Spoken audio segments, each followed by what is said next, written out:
సాహితీ మిత్రులందరకు హృదయపూర్వక నమస్కారాలు. ఉదయబాబు మాస్టారి కథలు ఛానల్కు మీ అందరికీ శుభస్వాగతం. సీనియర్ కథా రచయిత శ్రీ కొత్తపల్లి ఉదయబాబు రచించిన లేడీ సింగర్ అనే ధారావాహికలో ఈరోజు మనం 40వ భాగం విందాం. ఇంతవరకు మనం 39 భాగాలు విన్నాం కదా.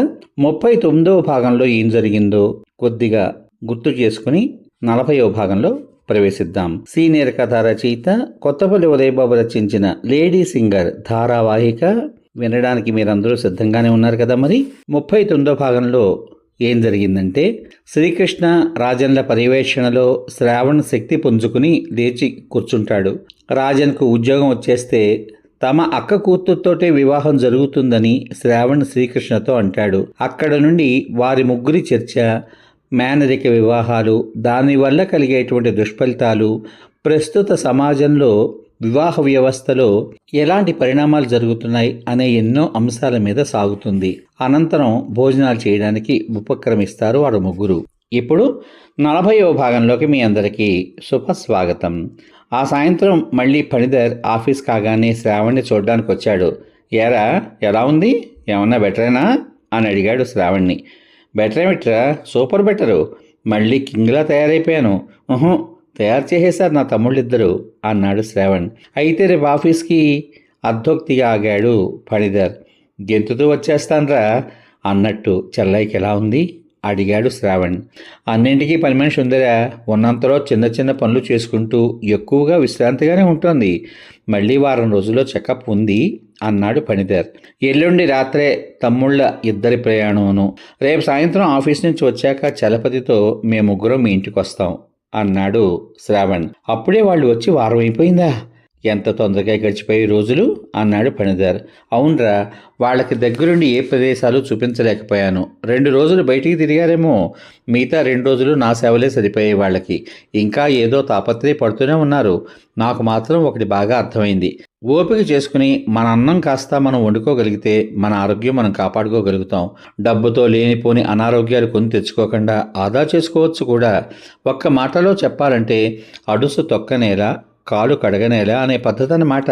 ఇక నుంచి మన ఆఫీసులో ఎవడి భార్య పుట్టింటికి వెళ్ళినా ఈ సూత్రమే చెబుతాను వాళ్ళందరికీ అన్నాడు శ్రావణ్. నిజమేరా, మన చిన్నప్పుడు ఏం చెప్పినా పెద్దవాళ్ళు చెప్పిందే వేదం, వాళ్ళు చేసిందే నిజమైన నిజం అన్నట్టుగా ఉండేది.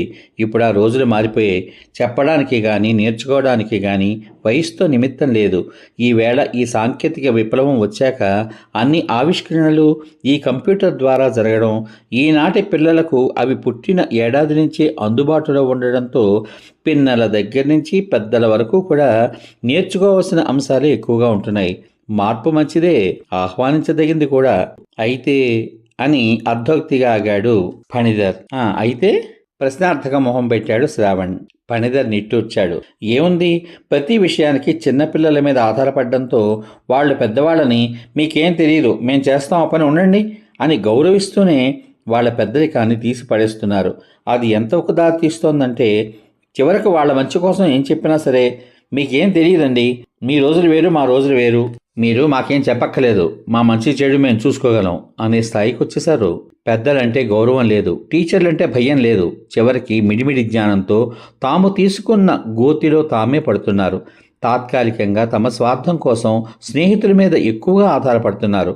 కుటుంబంలో ఇద్దరేసి పిల్లలే ఉండడంతో తల్లిదండ్రులు కూడా వాళ్ళ నిర్ణయాలనే సమర్థిస్తూ తమ పెద్దవాళ్ళని అగౌరవపరుస్తున్నారు. రేపు తాము పెద్దవాళ్ళైతే తమ పరిస్థితి అదే అని ఆలోచించకుండా తమ పెద్దవాళ్ల పెంపకం కన్నా తమ పెంపకం ఏమిటో చాలా గొప్పది అని, తమ పెద్దవాళ్లకు వచ్చిన పరిస్థితి తమకు రాదనే నమ్మకంతో బతికేస్తున్నారు అన్నాడు ఫణిధర్. ఏం చేస్తాన్రా, ఎవరిని చూడు, కాలం మారింది, మనం కూడా కాలంతో పాటు మారాలి అని చెప్పేవాళ్లే.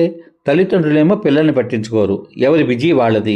పిల్లలేమో డబ్బులున్న స్నేహితుల్ని నమ్ముతారు, వాడి చుట్టూ తిరుగుతారు. డబ్బు, పలుకుబడి, రాజకీయం ఉన్నవాళ్ళదే రాజ్యం. దారిద్ర్యపు రేఖకు దిగువ ఉన్న వారందరికీ కూడా ఓట్ల కోసం ప్రభుత్వాలు వాళ్ళకి సాయం చేస్తాయి. మధ్యతరగతి వాళ్ళు పైన పటారం లోన లొటారం బతికేస్తుంటారు. అసలు మన మధ్యతరగతి కుటుంబాల్లో సగానికి పైగా బ్యాంకులు లేని వాడిని చూపించు, ఆడపిల్లలుంటే అప్పులు చేసి పెళ్లిళ్ళు చేయడం, మగపిల్లలకైతే లోన్లు పెట్టి చదివించడం, మొత్తానికి ఉద్యోగ విరమణ వరకు కూడా అప్పులు తీర్చుకుని చివరకు తినేసిన విస్తరాకుల్లా మిగలడం మధ్యతరగతి బ్రతుకులకి అలవాటైపోయిందనుకో అన్నాడు శ్రావణ్. ఏంటనయ్యా ఎంతసేపు అయింది వచ్చి? మేం లేకుండా మంచి చర్చలో ఉన్నట్టున్నారు. బాగా వేడెక్కిపోయిన మీ బుర్రలకి ఈ చల్లని గులాబ్ జామ్ తినిపించి చల్లబరచండి అంటూ గులాబ్ జామ్స్ ఉన్న బౌల్స్ ట్రేలో పెట్టి తెచ్చి టీపాయ్ మీద పెట్టాడు శ్రీకృష్ణ. ఇంటికి వచ్చినప్పుడల్లా ఏదో డిష్తో రెడీగా ఉంటావు, నీకేం పని లేదేమిటయ్యా అడిగాడు ఫణిధర్ గులాబ్ జామ్ బౌల్ తీసుకుంటూ. రాజన్ అన్నగారికో బౌల్ ఇచ్చి తానొకటి తీసుకున్నాడు. పుట్టినప్పటి నుంచి కొట్టుకుంటున్నాను, ఒక్క నిమిషం విశ్రాంతి తీసుకుంటే బాగుండు అని మన గుండె అనుకుందనుకోండి, అప్పుడు మన పరిస్థితి ఏమిటన్నయ్యా చెప్పండి అన్న శ్రీకృష్ణ మాటలకు శ్రావణ్ చేతులు జోడిస్తూ, నీతో మాట్లాడి గెలవలేనురా నాయన, అందుకే నువ్వు వచ్చేలోగానే ఏదో మాకు తోచిన ఒకడు వాగేసుకున్నావు అన్నాడు శ్రావణ్. ఇంకెంతన్నయ్యా 2 రోజులు భరించండి, తర్వాత మీరేం తిన్నా తాగినా అడిగేవాడు ఉండడు అన్నట్టు చెప్పడం మర్చిపోయాను, అది ప్రసాదం, తినేటప్పుడు కళ్ళకద్దుకు నోట్లో వేసుకోండి అన్నాడు శ్రీకృష్ణ. ఫణిధర్ శ్రావణ్లు నిజంగానే కళ్ళకద్దుకుని నోట్లో వేసుకున్నారు. తిన్నాక అనుమానం వచ్చింది ఫణిధర్కి. గులాబ్ జామ్ ప్రసాదం ఏమిటయ్యా అని అడిగాడు అమాయకంగా. అన్నయ్యకి తగ్గిపోతే నైవేద్యం పెడతాను అని అనుకున్నాను, ఉదయం చేసిన తర్వాత గిన్నెతోనే నైవేద్యం పెట్టేశాను భగవంతుడికి అన్నాడు శ్రీకృష్ణ. వాడంతే అన్నయ్య, వాళ్ళ ఇంటికి వెళ్ళినప్పుడు కూడా ఇలా ఏదో ఒకటి ప్రసాదం పేరు చెప్పి పెడుతూ ఉంటాడు. ఎందుకురా అంటే తినాలనిపించినప్పుడు కొంచెం ఎక్కువ చేసేసి దేవుడికి నైవేద్యం పెట్టేసి అందరూ తిన్నాక మిగిలింది 2వ రోజుకు ఫ్రిడ్జ్లో దాచుకోవడం వాడికి అలవాటు అన్నయ్య. అది అసలు రహస్యం అన్నాడు రాజన్. బయట ఇదే బౌల్ కొంటే 40 రూపాయలకి తక్కువ ఉండదు, ఇంట్లో చేసుకుంటే సంతృప్తిగా తినవచ్చని నా ఆలోచన అన్నయ్య. 1-2 సందర్భాల్లో మా నాన్నగారు నీకంటే వాడే బాగా చేశాడు అని అమ్మని తిట్టించాను కూడా. అయితే అమ్మ నన్ను తల నిమిరి, నీ వల్ల 10 మంది సుఖంగా బతుకుతారా నాన్న, నాకు అంతకంటే కావాల్సింది ఏముంది చెప్పు అని దీవించింది. ఎంతైనా అమ్మ అమ్మే కదా అన్నాడు శ్రీకృష్ణ. అంటే ఉడిపి హోటల్ పెట్టేస్తావేమిటి కొంపదీసి?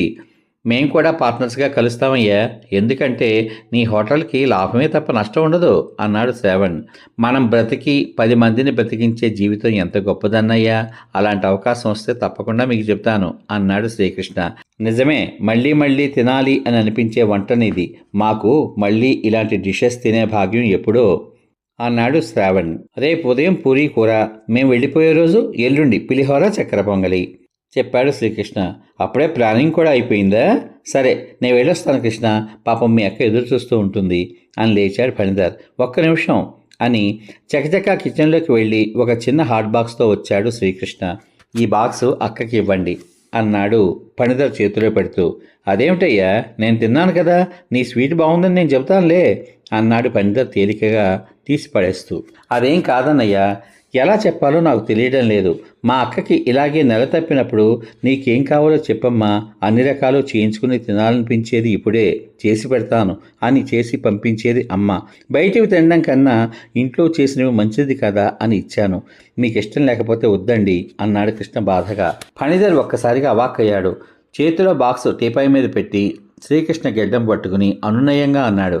నిజమే కృష్ణ, నేను ఇది విన్నాను, కానీ నువ్వు చెప్పేంతవరకు గుర్తు రాలేదు. ఎంత మంచి మాట చెప్పావయ్యా, చాలా సంతోషం. నీలాంటి తమ్ముడు నాకు లేడే అని నిజంగా బాధపడుతున్నాను కృష్ణ.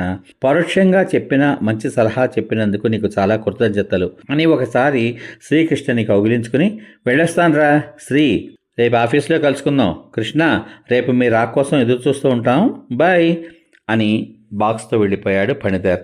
ఇంతలో తండ్రి నుంచి ఫోన్ రావడంతో శ్రావణ్ సెల్ తీసుకుని మాట్లాడడంలో పడిపోయాడు శ్రీకృష్ణ.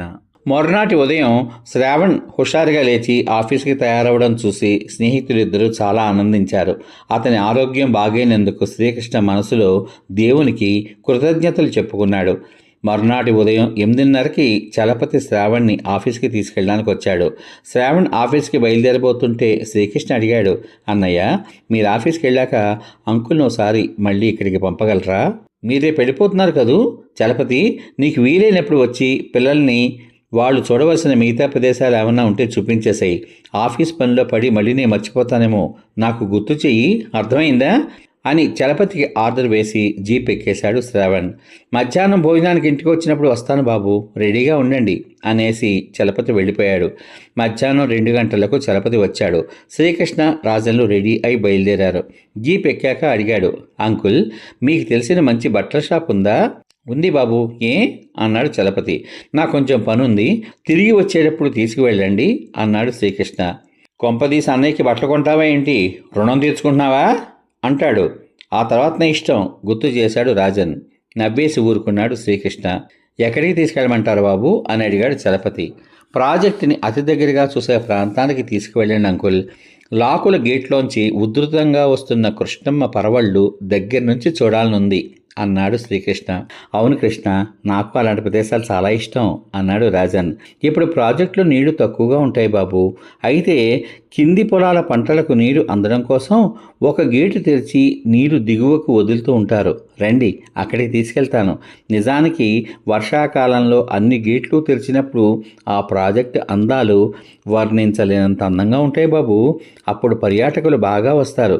సరే, అక్కడికి వెళ్దామే అని అటుపోనిచ్చాడు జీపుని చలపతి. అక్కడక్కడ ఒకరిద్దరు జంటల్ని చూసినప్పుడు శ్రీకృష్ణకి కుర్తి గుర్తుకు వచ్చి మనసంతా ఆహ్లాదంగా అనిపించింది. అప్రయత్నంగా అతని పెదవుల మీద చిరునవ్వు కూడా మెరిసింది.